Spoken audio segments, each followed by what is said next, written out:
Hi, my name is Evan Archella, and I'd like to show you some tips and tricks for Microsoft Live at EDU. Let's look at email groups in Outlook Live.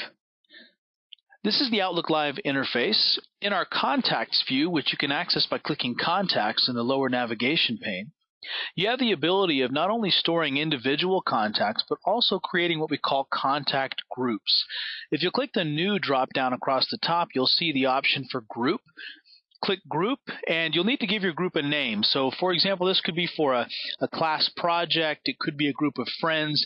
Anytime you're talking about multiple email addresses, by creating a group, in this case, let's call it Class Project, I can put in individual group members, add them to the group, and when I save and close this group, you'll notice that I have a group contact now in my contact list. I could forward this as an attachment to other group members, so we'd all have it in our local contact folders. The idea behind the group is if I go over to Mail, go into Drafts, and let's just open up an email message here, this is going to be a link to our SkyDrive folder for our class project. Well, rather than type in all of the individual members of the project itself, I can add the class project group. Hit the check names icon, it will resolve.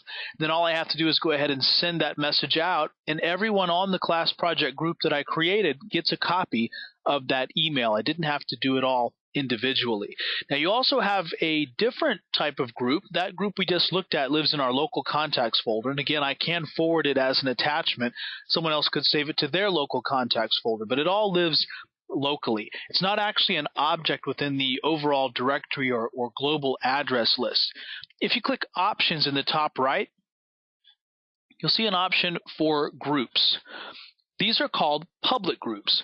Groups that you create here are listed in the global address list, and they can be browsed for and used by other people. To create a public group, simply click New, then put in the display name. So in this case, let's say maybe I manage the intramural soccer team on campus. So I'm going to create a group for our soccer team. I'll give it a name, give it an email address.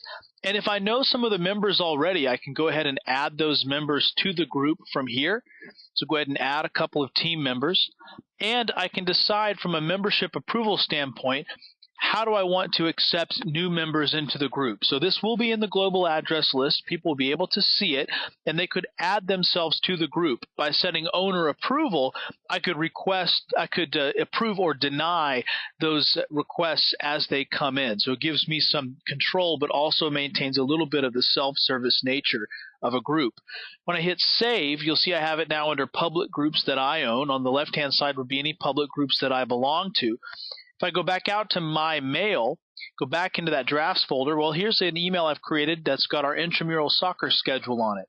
So here, if I want to send this out, I can go ahead and put in the alias that I created for my public group, check the name, and go ahead and send it out to the entire team.